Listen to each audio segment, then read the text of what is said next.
Agradecemos su sintonía en este día miércoles 2 de diciembre de 2020. Esta mañana, como se lo veníamos anunciando, vamos a conversar con el señor ministro de Trabajo, Rolando Castro. Hay diferentes temas que son muy buenas noticias para las personas que abrigaban la esperanza de ir a trabajar a los Estados Unidos. Ya se ha reactivado el programa de visas temporales. De hecho, ya es cuestión de días para que parta un nuevo contingente a trabajar en territorio estadounidense con esas visas que se han extendido de forma temporal para que estas personas puedan desarrollar sus actividades sin problemas. Vamos a hablar de esto.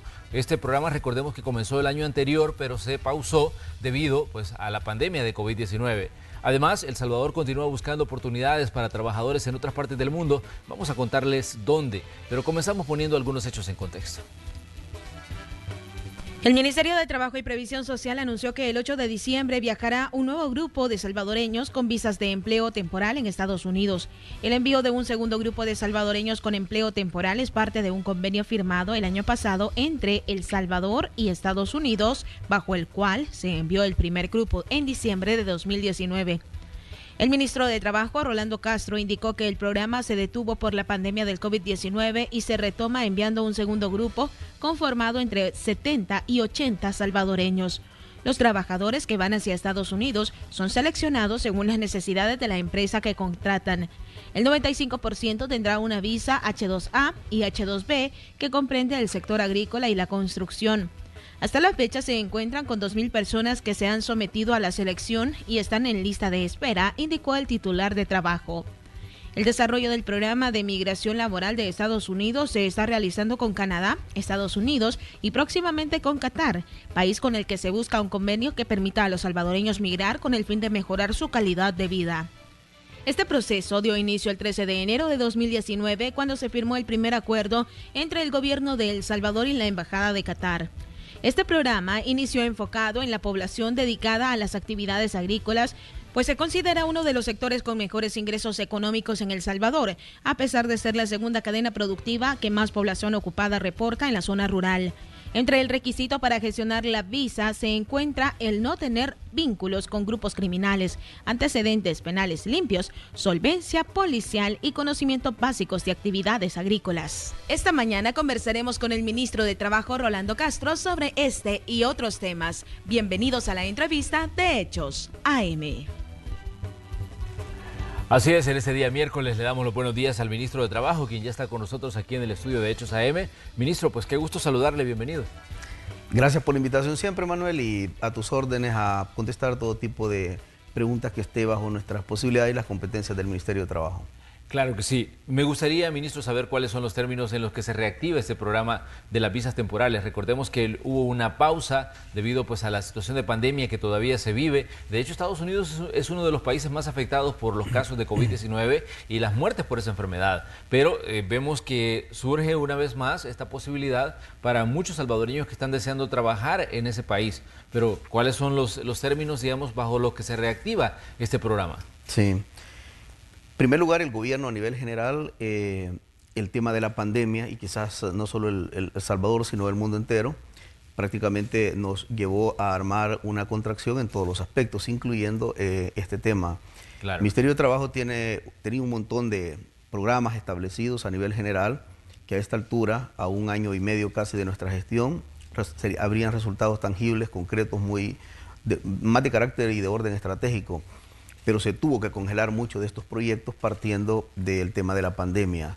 Este programa lo iniciamos, yo recuerdo que acá incluso lo anunciamos, el primer contingente, y a esta altura hacíamos cuenta con nuestros equipos que ya fueran miles de personas, de trabajadores, de compatriotas que estuvieran en Estados Unidos trabajando bajo el programa de migración laboral, con las visas temporales H2A y H2B en el área de construcción y el área de agricultura.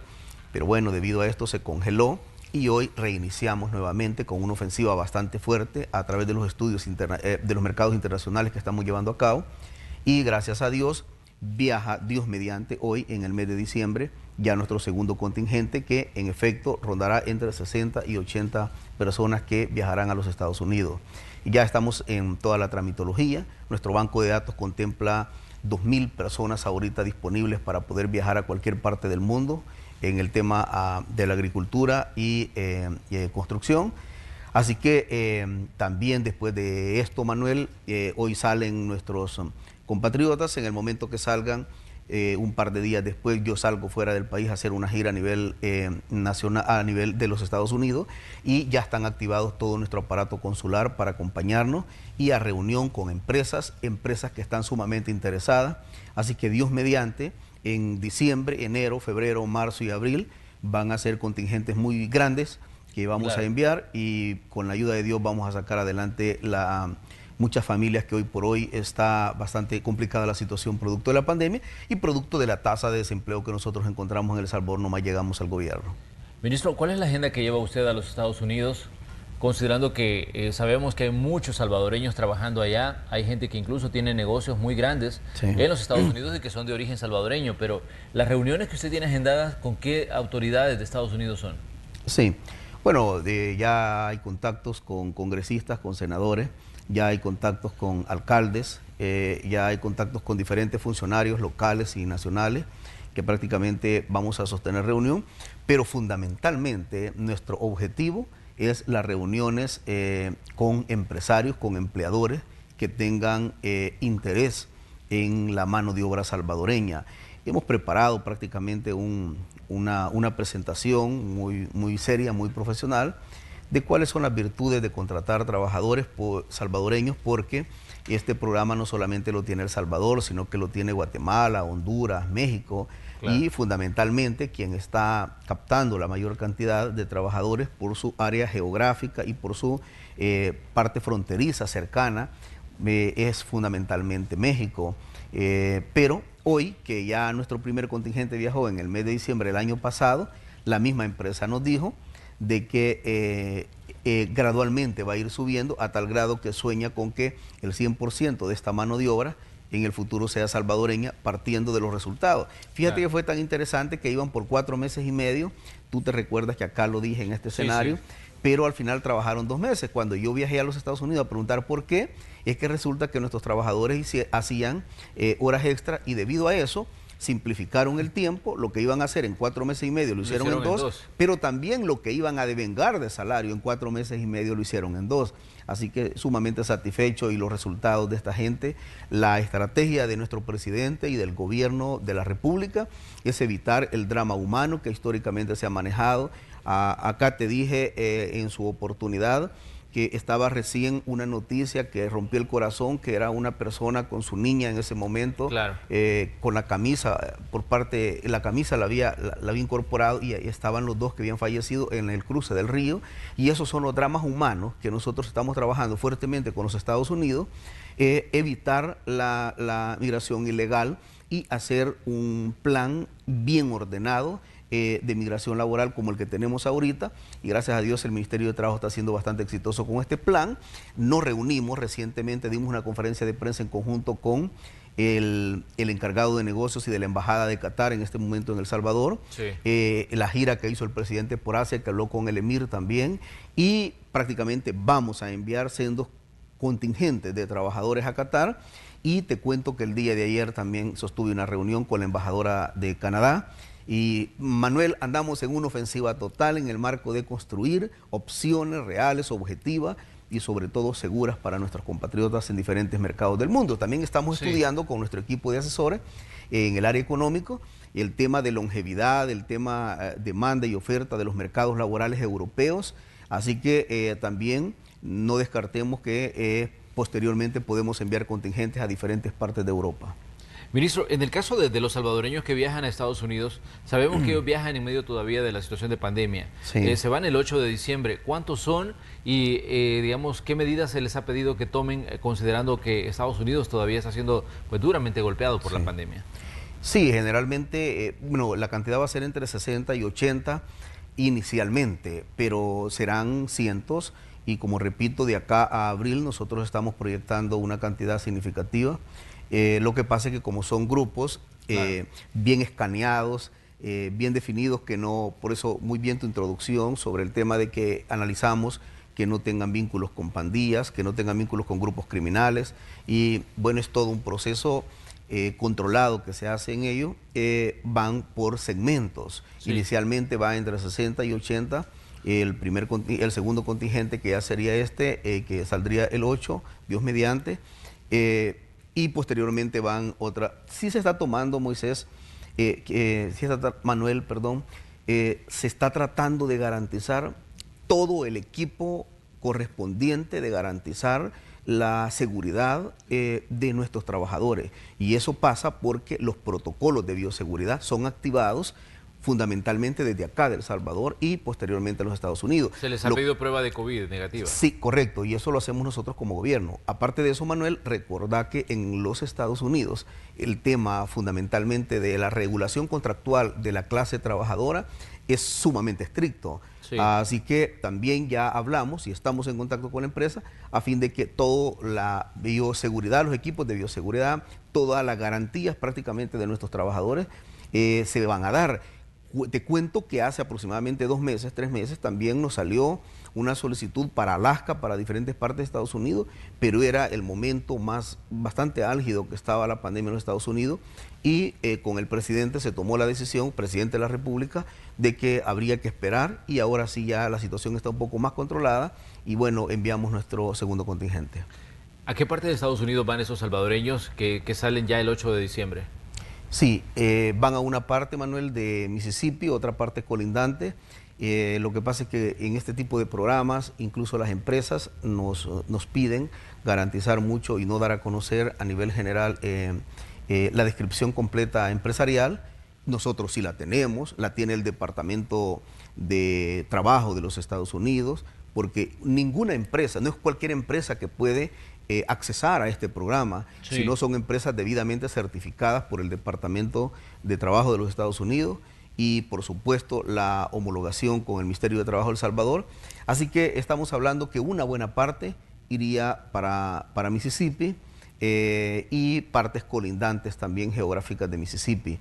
Ahí estamos, Manuel, muy contento, muy feliz, y todos nuestros equipos en este momento están trabajando fuerte para garantizar que en los próximos meses sean contingentes mayoritarios los que viajen. ¿Cuál es el compromiso, ministro, que adquiere en este caso la parte empleadora? Porque sabemos que los trabajadores, del momento que llegan a Estados Unidos, quedan bajo responsabilidad de la persona que los contrata, sí, o de las empresas que los contratan. ¿Cuáles, digamos, son esos compromisos que asumen y condiciones que ustedes como Ministerio de Trabajo les toca verificar, sí, a fin, digamos, de que tengan buenas condiciones esos salvadoreños que viajan con la esperanza y con la ilusión, pues, de ganar un poco más de dinero para mejorar la condición de sus familias aquí en El Salvador?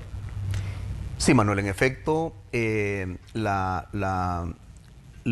los trabajadores a nivel general se garantiza fundamentalmente la salud, la vida y especialmente el tema de las normas internacionales en materia de protección laboral. Nuestra clase trabajadora, nosotros hemos hablado con las empresas eminentemente fiscalizadas por los Estados Unidos, y no podemos decir de que las condiciones laborales, bueno, tú las conoces, las condiciones laborales en los Estados Unidos es un estándar de calidad y de respeto a los derechos humanos y a los derechos laborales, que es más fácil que garantizar los derechos genuinos de los trabajadores en materia laboral y legal que exponerse un empleador a multas, porque las multas en Estados Unidos son prácticamente fuertes y millonarias quienes vulneren los derechos de los trabajadores. Es abismalmente opuesto a lo que sucede en El Salvador. En El Salvador tenemos una legislación laboral que todavía incluso está definido en colones las multas, y que el empleador muchas veces toma la decisión mejor de pagar la multa y no respetar los derechos elementales de los trabajadores. Está sumamente revisado y supervisado por el Departamento de Trabajo de los Estados Unidos, estas empresas, y además de eso, nosotros hacemos inspecciones en determinado momento. El primer contingente salieron y al mes, a los 20 días que ellos habían salido, tuve que viajar a ir a hacer una verificación con la empresa, en qué condiciones estaban trabajando, y la verdad muy felices con la experiencia que trajeron. Aparte de, pues bueno, las condiciones. Fíjate que fue tan dramático y un beneplácito muy profundo que nos decía una persona. Cuando yo me fui en el primer contingente, cuando yo me fui, mi casita era 6 pliegos de lámina a un lado, 6 pliegos al otro, y de palma de coco, a tal grado que yo no tenía cómo enchufar para cargar, sí, el teléfono y me avisara el Ministerio de Trabajo si Esa persona construyó su casita bien bonita, nos decía que hasta con piso cerámico, etcétera, una casita muy bonita y tiene un hogar ya digno con su familia. Otra persona nos puso el ejemplo que en un lugar su papá, ellos se criaron porque sus padres tenían una vaquita y con eso pasaron una buena parte de su vida. Hoy él nomás vino, compró 10, nos estaban informando hoy, el día de ayer, de que hoy tiene 20 producto del esfuerzo que hizo. Del esfuerzo que se hizo. Y me dice, ministro, si nosotros nos fuimos en aquel momento con 4 meses y medio y lo hicimos en 2, ahora este contingente va por 6 meses. Entonces son experiencias que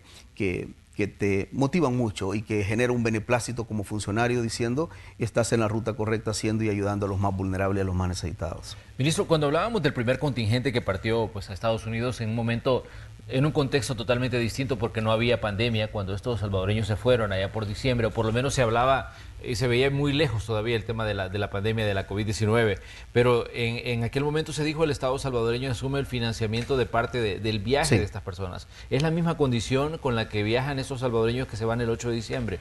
¿El Estado salvadoreño asume parte del financiamiento de su viaje? Es un convenio ya firmado que todo salvadoreño que viaje bajo el programa de migración laboral tiene garantizado el costo de la adquisición de la visa, la tramitología que se hace acá en El Salvador para la visa, el boleto aéreo ida y vuelta, el transporte interno en el lugar para desplazarse en el trabajo, el área de salud está garantizado por parte de ellos, la vivienda está garantizado por parte de ellos y casi, que esto es adicional, pero esto fue un plus que nos puso la empresa, que incluyó el tema de alimentación. Prácticamente el salario que saca el trabajador es un salario eminentemente líquido, que no tiene ninguna deducción porque ellos se hacen cargo de todo. Así que prácticamente, Manuel, ningún trabajador que aspire a esto o que viaje puede gastar un 5 partido por la mitad. Todo, absolutamente todo, es pagado y es financiado por la empresa que lo contrata. Ministro, ¿cuál es el futuro que usted le ve a este programa? Porque yo me acuerdo que en algún momento nosotros hablamos de que iba a comenzar en actividades eminentemente agrícolas, pero ustedes tenían la visión de ampliarlo también a otra área que es muy demandada en Estados Unidos, el área de la construcción. Digamos, ¿cuál es el futuro que usted le ve a esto y las posibilidades que hay de que gente que tiene muchos conocimientos o que sabe mucho de construcción o que se ha especializado en esa área pueda ver oportunidades laborales en Estados Unidos? Sí. Gracias a Dios, no solo tenemos la visa H2A en el convenio, en el programa de migración laboral, convenio firmado entre los Estados Unidos y El Salvador, sino que ya tenemos la visa H2B, que es para el área de construcción. Es más, Manuel, en este contingente que va, te quiero decir que el 95% del contingente va nuevamente para el área agrícola, pero va un 5% ya para el área de construcción. Por eso es mi viaje este mismo mes a los Estados Unidos. Voy a 5 estados de los Estados Unidos y es precisamente para ir a abrir ya la bitácora de oportunidades, no solamente en el área de agricultura, sino de construcción. Así que va una cantidad muy mínima en este momento, en este segundo contingente, pero va para el área de construcción. Ya tenemos el aval y el convenio de los Estados Unidos y El Salvador de que entra el área de construcción. También hemos hablado con el Departamento de Trabajo de los Estados Unidos y la Embajada de los Estados Unidos, que nos apoya mucho en este programa, y es de que cómo vamos a ir abriendo la bitácora de oportunidades con otro tipo de visa, enfermeras, médicos profesionales, etcétera, todo el área eminentemente profesional. Algo muy importante que incluso de un solo tajo sale con Qatar el convenio que recién, la conferencia que recién acabamos de dar, que ahí prácticamente va toda la bitácora de oportunidades de los diferentes segmentos ocupacionales a nivel laboral. Así que Dios mediante, Manuel, en los próximos meses estaremos enviando una proporcionalidad mayoritaria del área de construcción y por eso voy a diferentes estados de los Estados Unidos, porque ya están contactadas las empresas con las que el ministro va a ir a reunirse. Ministro, se avecina un cambio de administración en Estados Unidos. El 20 de enero asume ya un nuevo presidente, por lo menos eso es lo que está, digamos, en el panorama, en el horizonte en estos días. Donald Trump prácticamente ya va de salida, llega Joe Biden, que es un demócrata. ¿Ustedes consideran que ese tipo de programa se puede fortalecer? ¿Puede haber algún tipo de cambios con la llegada de una nueva administración a la Casa Blanca y la visión que se pueda tener, por ejemplo, de inmigración, de actividades laborales, de contratar mano de obra, digamos, foránea en este caso? Sí.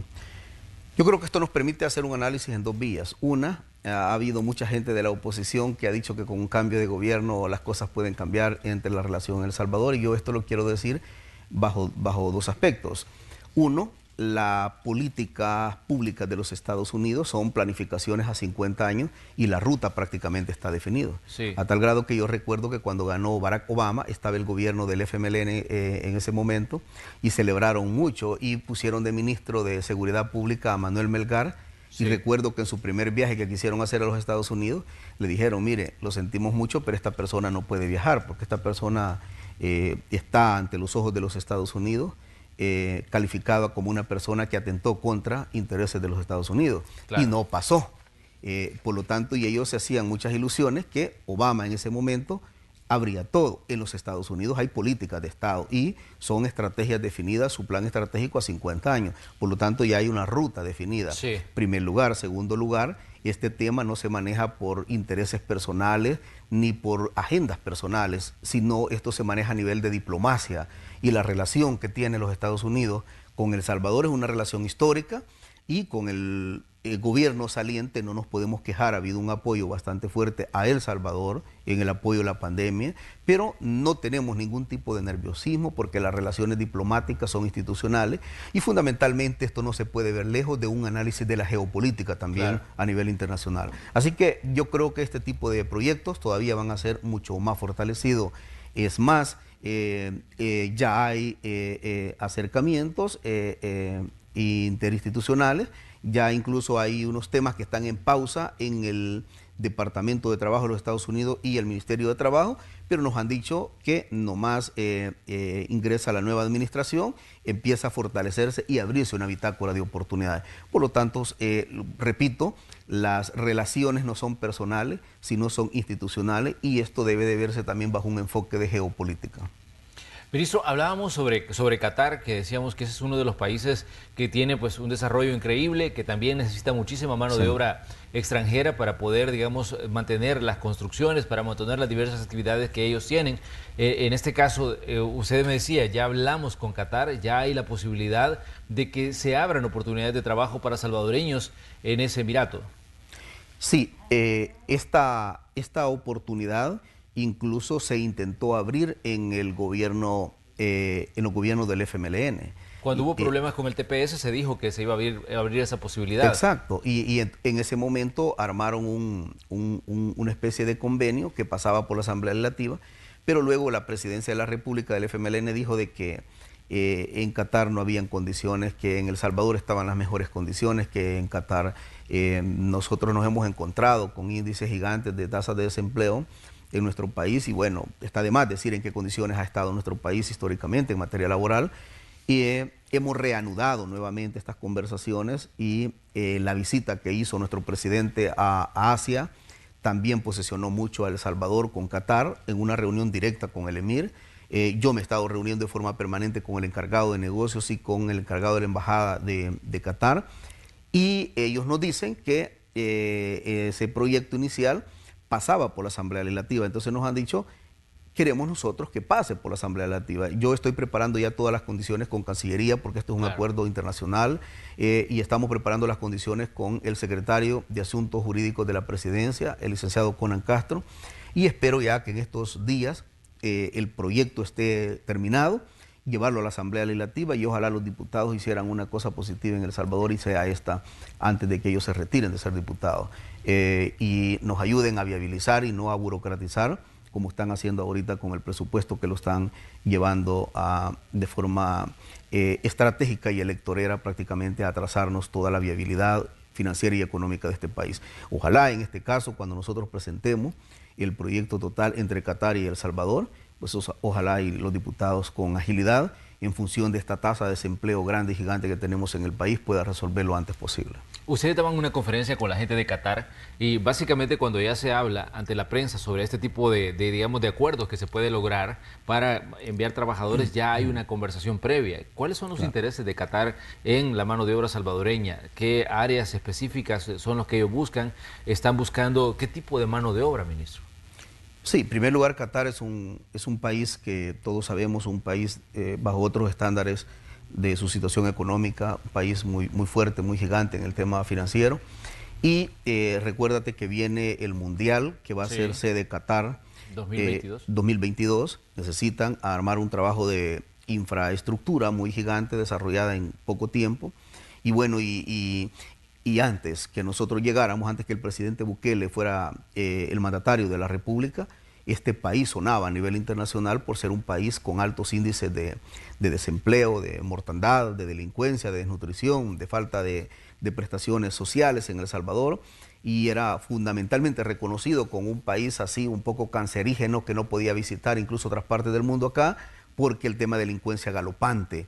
Gracias a Dios hemos bajado nuestro índice a nivel de homicidio, tenemos un plan control territorial exitoso y hoy queremos posesionar ante la mirada del mundo que no somos ese país del cual estaba estigmatizado históricamente en los gobiernos anteriores, sino que somos un país que tiene la mejor mano de obra del mundo. Nuestra gente es honrada, nuestra gente es honesta, nuestra gente es trabajadora. Nuestra gente, si le dicen, mire, va a trabajar 3 horas más extras, 4 horas más extras, ahí está.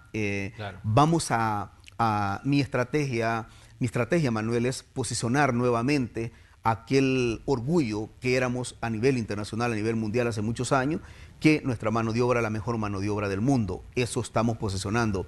Entonces, Qatar, a raíz de que se necesita mucha mano de obra para hacer un trabajo fuerte de infraestructura y a nivel general se necesita mano de obra, están viendo a los trabajadores salvadoreños, a tal grado que no solamente va a ser en el área de construcción, sino que van a contratar personas que incluso no tengan mayor nivel académico, pero que sí hablen español. ¿Por qué? Porque serían los que en los estadios incluso atenderían a los latinos, a quienes participen y que hablen nuestro idioma. Entonces hay una bitácora de oportunidades que incluso quieren contratar motoristas.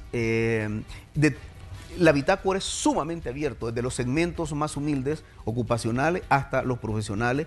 Así que y estamos hablando que en Qatar no serían tampoco estadías cortas, sino mucho más grandes. Claro. Y aparte de ello sería una proporción bastante grande, significativa para viajar a Qatar. Definitivamente que hay, digamos, seguramente interés en salvadoreños en viajar. Ustedes tienen, me imagino, también ya una lista de espera de salvadoreños que están buscando oportunidades. ¿Cuánta gente, digamos, le ha dicho al Ministerio de Trabajo, estoy interesado en trabajar en Estados Unidos o en oportunidades laborales que puedan surgir en otras partes del mundo? Sí, inicialmente cuando anunciamos esto, se nos llenó todas las sedes del Ministerio de los 14 departamentos y aparte de eso abrimos una plataforma para que la gente entrara y logramos entrar al sistema cerca de 26,000 personas. De esas 26,000 personas hemos llegado a un convenio con el Ministerio de Seguridad Pública de hacer un escaneo total de su familia, de que no vaya a tener vínculos con grupos criminales o irregulares en El Salvador.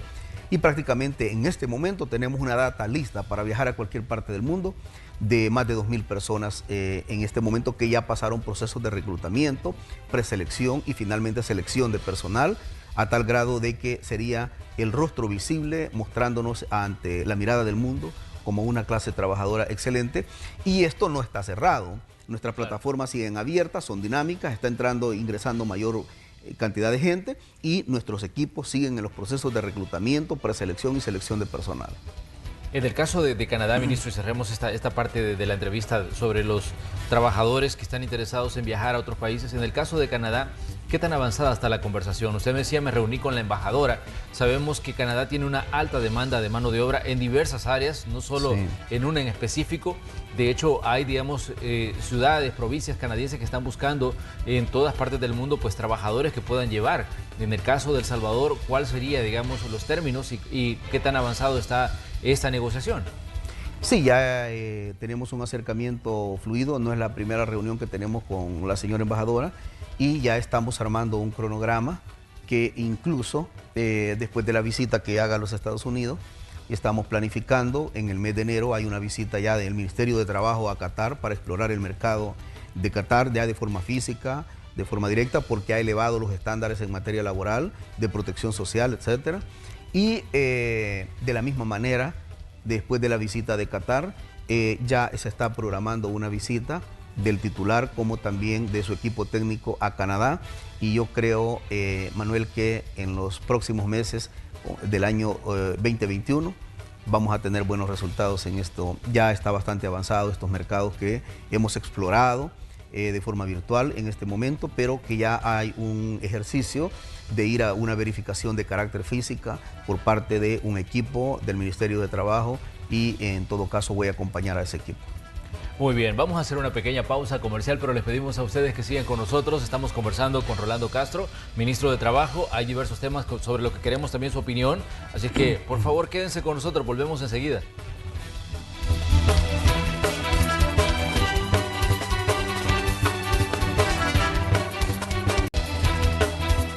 Estamos en el día miércoles 2 de diciembre ya de 2020 y esta mañana en el espacio de la entrevista de Hechos AM estamos conversando con el ministro de Trabajo Rolando Castro sobre diversos temas que están en las agendas. Ya el 8 de diciembre se va un nuevo contingente de salvadoreños a trabajar a los Estados Unidos con las visas temporales a través de un convenio firmado por El Salvador pues con las autoridades de ese país que van a permitir pues que estos trabajadores puedan llegar a territorio estadounidense y desarrollar sin problemas sus actividades. También el ministro nos adelantaba que ya hay conversaciones avanzadas con Canadá y también con Qatar, que están interesados en llevar mano de obra salvadoreña a su territorio.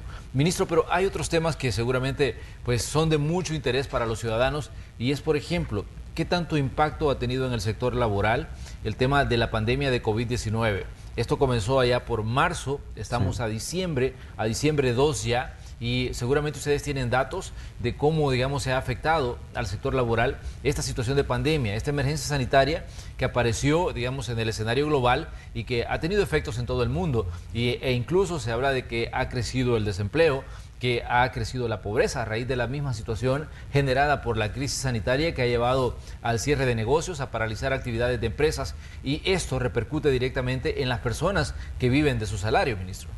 Sí, es obvio, el tema de la pandemia golpeó el mundo entero, a tal grado que nosotros todavía hace 4 meses con nuestro equipo de asesores en materia económica hacíamos un análisis global y prácticamente el único país que teníamos indicadores económicos en ese momento que podía tener siempre un crecimiento, pero un crecimiento no acorde a su PIB, que históricamente en los últimos 5 o 10 años ha crecido, solamente era China, pero que de ahí todas las partes del mundo prácticamente se veía una contracción económica muy fuerte, muy acelerada y además de eso un poco sostenida producto de la pandemia. Estamos hablando que las grandes economías cayeron y sí. que cuando las grandes economías caen, un país como el nuestro, que además es pequeño en este globo terráqueo, las implicaciones pueden ser más de orden catastrófico y gracias a Dios hubieron incluso instituciones, tanques de pensamiento previendo tasas de desempleo gigantes. Además de ello estuvieron previendo que el tema incluso de la remesa iba a caer al 22% aproximadamente y hemos visto cómo muchos de los amortiguadores económicos de este país, como es la remesa y otras más, no han caído de forma galopante como como proyectaban estos tanques de pensamiento claro. En plena pandemia. Sí hay impacto en el tema de desempleos, especialmente recuerda que lo que más golpeó la pandemia es el tema de la micro y pequeña empresa.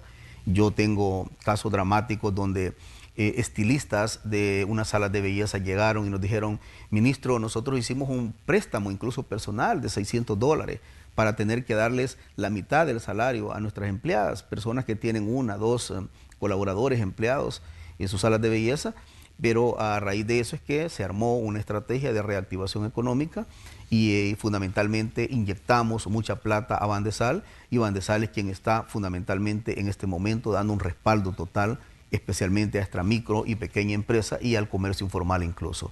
Así que vamos con proyección bastante positiva, no fue tan galopante las caídas sí. que habían proyectado los tanques de pensamiento, la ANEP y todas esas FUSADES, etcétera, sino que ya los indicadores registrados a nivel nacional de BCR y Hacienda nos muestran que estamos en el rumbo correcto y ahora tenemos una ventana al mundo que incluso somos reconocidos a nivel regional y a nivel mundial que El Salvador fue uno de los países que mejor enfrentó el tema de la pandemia. Así que nos toca, Manuel, trabajar duro, trabajar fuerte, a fin de garantizar, levantar la economía salvadoreña y a fin de garantizar no solamente la economía, porque un día de estos un empresario, lo vi, que le preguntaron, ¿y usted cómo se siente con el crecimiento económico y con el Estado de Derecho? Y dijo, bueno, es un multimillonario del país, y dijo, este Estado de Derecho y esta economía, que históricamente nosotros decíamos que crecía, no se ha visto reflejado en programas sociales y fundamentalmente en un tema de protección social a nuestra gente. Tú ves acá personas de la tercera edad pasando la situación cíclica de su vida más complicada, producto que ya no tienen ingresos económicos, y prácticamente condenamos a una tercera edad a un mundo de mendicidad prácticamente, porque no ha habido una estrategia de protección social en El Salvador de carácter integral, desde la formación de la niñez hasta la última parte cíclica. Entonces estamos trabajando con el gobierno un estado distinto al que nosotros encontramos, la construcción de un estado distinto, un estado donde aquel niño o niña que nació en una cuna de oro no tiene ninguna culpa, pero tampoco no debe ser excluido y marginado aquel niño que nació en una cuna totalmente de pobreza gigante en El Salvador. Claro. Tanto la oportunidad tiene el niño que nació en la parte alta de este país, como también aquel niño que nació en la parte baja de nuestro país. Hay que garantizarle una protección social desde su niñez hasta la vejez. En eso estamos trabajando y Dios mediante lo vamos a lograr.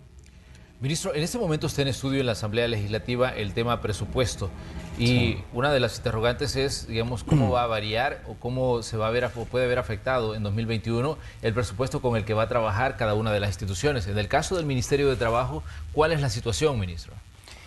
En primer lugar, el tema del presupuesto, no aprobarlo significa no aprobar los contratos colectivos de todos los trabajadores del sector público.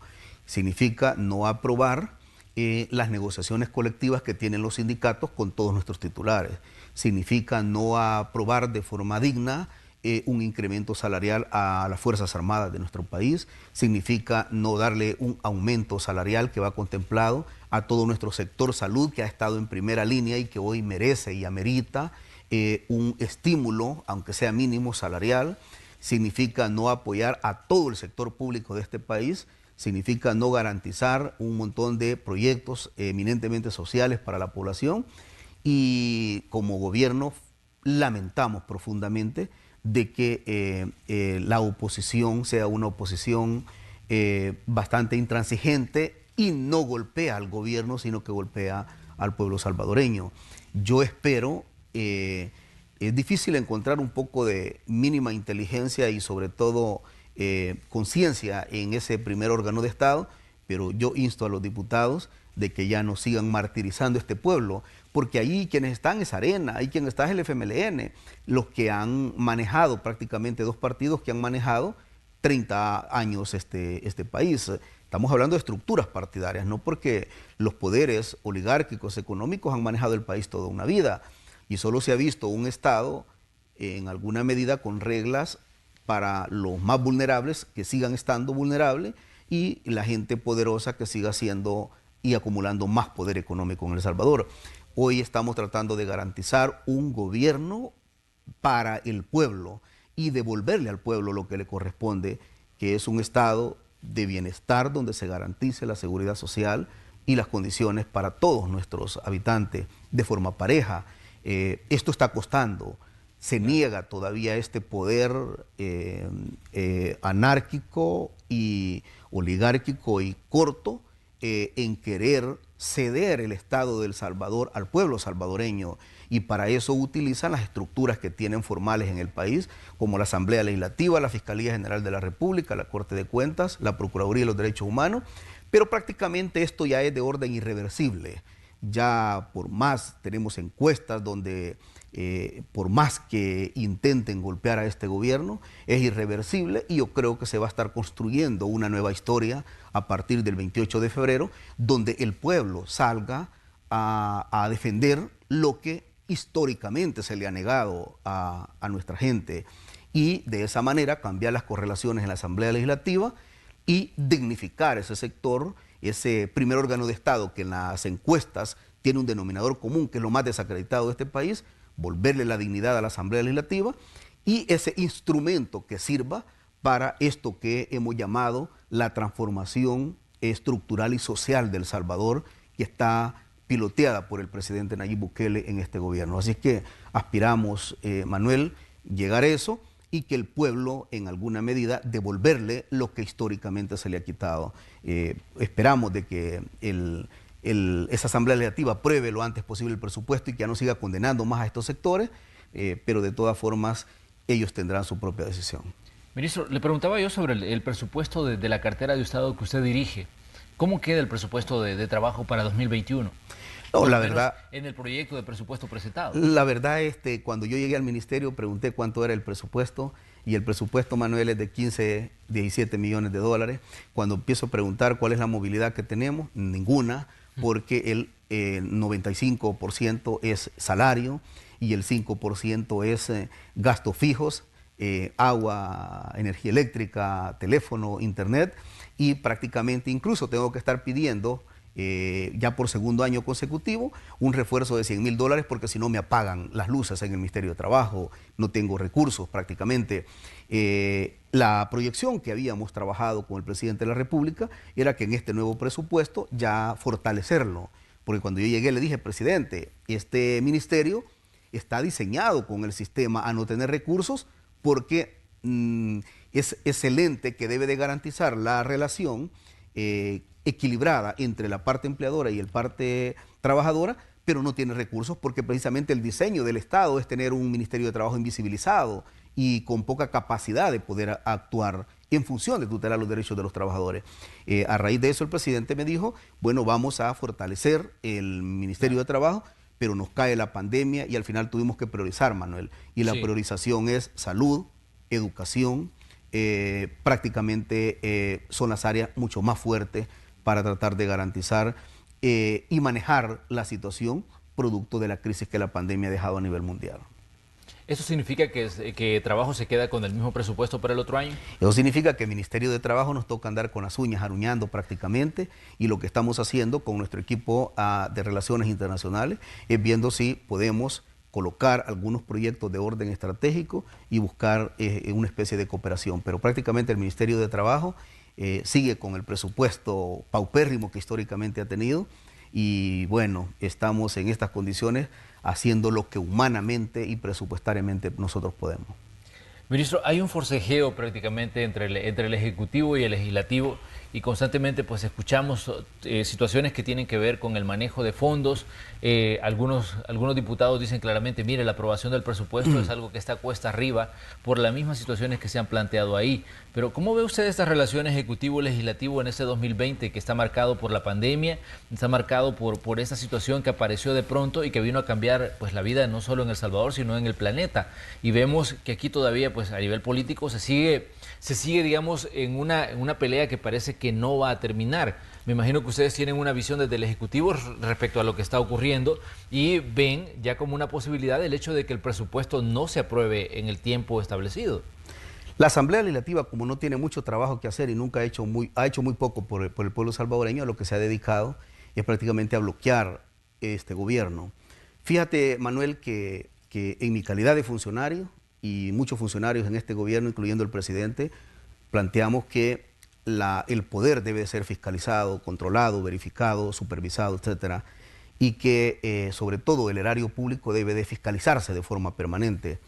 Pero tú de repente ves personas en esa Asamblea Legislativa que han salido documentos oficiales donde han mostrado sobresueldos, donde se ha mostrado corrupción histórica, porque ahí tenemos a un partido Arena que tiene a un expresidente fallecido producto de corrupción, que tiene a un expresidente de la República allá en el sector 8 de Mariona. Eso es Arena, eso ha sido históricamente Arena. Un partido eminentemente identificado por la corrupción. Cuando venían los huracanes, las tormentas, los aspectos climáticos catastróficos en este país que nos golpeaba, se robaron muchas veces las donaciones. Y eso es el partido Arena, pero luego tienes a un FMLN que allá tiene en Nicaragua a un asilado político que que ocupó mucho las cámaras para hablar de transparencia y cuando llegó al Ejecutivo, a la silla, se enamoró de las mieles del poder y allá lo tenemos ahorita en Nicaragua asilado. Allá tienes a un expresidente de la Asamblea Legislativa asilado en México que dicen que se mueve de forma permanente para otras partes del mundo, pero bueno, etcétera. Allá los tenés dos partidos eminentemente identificados por la corrupción y hoy esos partidos identificados por la corrupción quieren ser los que juzgan la transparencia y la administración de los fondos de este gobierno. No estamos en contra de ello. Debe de hacer su trabajo la Corte de Cuentas profesionalmente como corresponde. Debe de hacer su trabajo las instituciones encargadas en el control, verificación y fiscalización del bien público y del erario público. Tienen que hacerlo. Nosotros no tenemos que oponernos a eso, que nos fiscalicen, pero que nos fiscalicen como corresponde técnicamente y en base a la ley. No que nos fiscalicen y que nos controlen y que además desnaturalicen el concepto de fiscalización con un programa eminentemente y una agenda eminentemente electorera. Tú ves incluso allí diputados ahora armando comisiones especiales para desaforar a nuestro viceministro de Seguridad, el licenciado Arriaza Chica, y están sentando un mal precedente, porque según los datos que nosotros tenemos, el 85% de esos diputados no van a continuar. Ese es el dato que nosotros tenemos, Manuel, producto de ejes transversales de encuestas de todo tipo. El 85% de esos diputados no van a continuar en la Asamblea. El 15% de esos mismos van a quedar, pero todo apunta que tanto Nuevas Ideas como Gana van a tener una correlación muy favorable en la Asamblea Legislativa y estos que hoy están juzgando a nuestros funcionarios, incluyendo queriendo desaforar a funcionarios, estos en 60 días las correlaciones cambian en la Asamblea Legislativa y los que hoy son juzgadores pueden estar en el futuro sentados en el banquillo de los acusados siguiéndoles un proceso de desafuero a ellos mismos. Y ellos sí tienen elementos probatorios que el Ejecutivo incluso ya maneja de donde pueden tener situaciones bien complicadas. Así que ojalá abandonen ya esa estrategia electorera que golpea fundamentalmente y bloquea los recursos del Estado en función de nuestro pueblo y se dediquen siquiera a trabajar los últimos días que les quedan en la Asamblea Legislativa. ¿Considera usted que ese forcejeo entre órganos de Estado va a concluir luego del 28 de febrero y que la efervescencia y los choques constantes que se han dado, digamos, en estos meses son producto del horizonte en el que se está dibujando, digamos, una elección programada para el 28 de febrero? Sí. Lo que pasa es que en política esto hay que hacerlo muy objetivo. Por ejemplo, cuando Flores era presidente de la República, no querían que Flores pusiera sus zapatos en el suelo. Mucha de la gente de Arena andaba ahí poniéndole la alfombra roja para que se bajara del helicóptero o se bajara del vehículo. Y era Paquito aquí, Paquito allá. Cuando Francisco Flores enfrenta un caso, prácticamente Arena lo abandona y lo deja solo y lo entrega a Flores. Y así históricamente Arena ha venido entregando a sus funcionarios. Lo último, hay funcionarios corruptos que el partido Arena tiene y te puedo mencionar de forma categórica a Neto Mason, una persona que ya debería de estar en los tribunales y debería estar en la cárcel incluso, una persona altamente corrupta, comprobada, haciendo y ubicando banderas de 300.000, no pagando deuda de trabajadores, no pagando proveedores, no pagando desechos sólidos, no pagando góndolas, no pagando transporte, no pagando nada de lo que debe de pagar y adjudica $500,000 para su campaña electoral.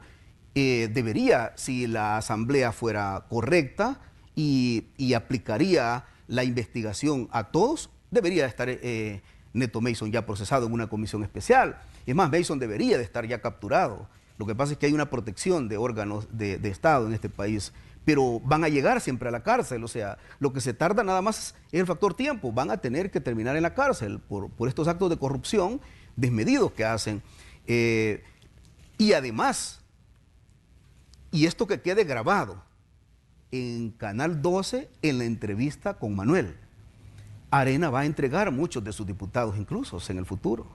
Estos diputados que ahora los están exponiendo a fiscalizar y además a a desaforar funcionarios de este gobierno, esos mismos diputados, recuerden, graben esto, van a ser entregados en el futuro, como han entregado a un alcalde ahorita para que la fiscalía se vea un poco equilibrada. Negociaron incluso entregar a un alcalde que es el que acaban de capturar. ¿Considera usted que eso fue producto, digamos, de un acuerdo político, el hecho de llevar ante la justicia al alcalde de Ilopango? Sí, son acuerdos políticos porque hay reuniones, Manuel. Hay reuniones que se están dando de funcionarios, de instituciones, con los secretarios generales de los partidos, especialmente de Arena y del FMLN. Y para verse un poco equilibrado, porque están preparando golpes fuertes contra este gobierno, repito, alerta al pueblo salvadoreño, y están preparando golpes fuertes contra este gobierno utilizando instituciones. Lo que hicieron es entregar a un pobre alcalde de allá, del municipio de Ilopango, porque también las encuestas no le ayudan, lo entregan para que se vea que también se golpea a Arena. Pero eso no es la estrategia es dar un golpe fuerte y certero a el gobierno. Y nosotros como gobierno estamos preparados para eso, para lo que venga. Es más, te digo algo, hubo un requerimiento que todavía se está llevando a cabo en el segundo de instrucción, donde la Fiscalía demandó a muchas personas que negociaron con grupos criminales. Eso está judicializado y fue público, claro. Y es público. Ahí está Neto Mason, pero cuando presenta el requerimiento fiscal a Fiscalía, prácticamente es un requerimiento que lleva una estrategia para dar un sobreseimiento definitivo a los imputados. Y no solo eso, sino que en el momento que salga el sobreseimiento definitivo, en el futuro estas personas no pueden ser juzgadas porque una persona no puede ser juzgada 2 veces por la misma. Sí. Entonces, lo blindan. Lo que sí es cierto y no lo controlaban es que ya hay querella interpuesta en ese juzgado y han pedido incluso incorporación de un montón de pruebas que no había nunca solicitado la Fiscalía. Te pongo otro ejemplo. Dawison, hay 2 resoluciones por 2 tribunales distintos donde ya son resoluciones definitivas e inapelables.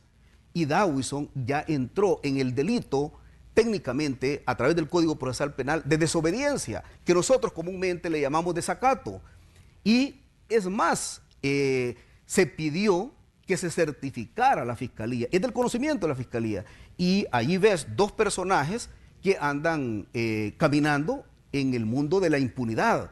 Entonces, pero hay una cosa, capturar a Mason porque ya hay elementos suficientes, se le complica un poco a la Fiscalía, proteger a Dawison se le complica, entonces la mejor forma, agarrar a aquel pobre alcalde de allá del municipio de Ilopango, que no tiene mayor trascendencia, y esto es producto de las entregas que incluso los mismos partidos están haciendo. Y por eso digo, repito, recalco, reafirmo y lo dejo claro en tu prestigiosa entrevista, que estos diputados que hoy están enjuiciando a nuestro viceministro, queriéndole quitar el fuero, estos mismos diputados en el futuro, su mismo partido los va a entregar ante la justicia, porque estos diputados que están en esa comisión especial tienen sendos expedientes ya incluso comprobados y verificados, y su mismo partido los va a entregar, como entregó a Flores, como entregó a Saca, como ha entregado a un montón de funcionarios que incluso tendrían mayor peso político, económico y empresarial en este país que los mismos diputados que están ahorita.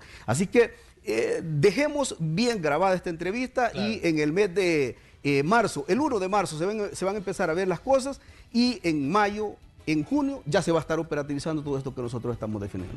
Ministro, pero ¿no considera usted un tanto temerario también el hecho de hablar de una utilización de instituciones como la Fiscalía General de la República? Lo que pasa es que aquí dice un viejo refrán, y es más, lo dice hasta la Biblia, que por sus frutos los conoceréis. Y hay una realidad concreta. Hay no solo indicios, hay prueba, hay evidencia del caso de la alcaldía de San Salvador, con un alcalde no solo con vínculos con grupos criminales, no solo con utilización de las pandillas en este momento, sino un alcalde que está fuertemente comprobado como una persona corrupta que se ha apropiado del erario público y que las instituciones del Estado no han hecho nada. Y por otro lado está un alcalde como Roberto Dawison, que hay resoluciones judiciales O sea, no estoy diciendo que ni siquiera es indiciaria, ni presupongo que existe. No, son resoluciones judiciales que la Fiscalía ya debió haber actuado y hasta este momento hay protección. Entonces no es un tema de que se perciba ni que se diga. Lo que pasa es que hay un juego político electoral en este momento que se dice yo actúo parejo y golpeo a alguien insignificante de un municipio de este país para golpear fuertemente porque vienen golpes fuertes contra el gobierno de estas instituciones. Y por eso alerto al movimiento sindical, porque también hay una criminalización contra la lucha sindical, alerta al pueblo salvadoreño a mantenernos en estado de alerta y de emergencia, porque vienen golpes fuertes que se están fraguando en instituciones conspirativas con equipos políticos de este país para golpear fuertemente al gobierno de la República. Muy bien, ministro, le queremos agradecer que nos haya visitado en este día. Estamos en el miércoles y pues nos ha quedado claro el mensaje que usted nos está dando y le vamos a dar seguimiento pues a sus declaraciones y vamos a ver qué es lo que ocurre en el tiempo y esperamos que usted venga nuevamente para que podamos conversar. Le agradecemos pues su visita esta mañana y pues le deseamos pues éxito en sus labores, ministro de Trabajo. Sí, siempre es placentero venir a Canal 12 y especialmente conversar contigo, Manuel, un periodista de larga data y con una trayectoria. La verdad es un orgullo para mí en mi calidad de ministro de Trabajo y estar a la par de un periodista tan notable como tu persona. Así que muchas gracias. Tú eres parte de nuestro orgullo, de nuestra clase trabajadora, de la gente más profesional y preparada con la que contamos en este país. Muchas gracias, ministro. Vamos nosotros a la pausa comercial y cuando regresemos tenemos el monitoreo del tráfico, tenemos información deportiva también y del entretenimiento. Continúe con nosotros. Somos Hechos AM aquí en Red Salvadoreña de Medios.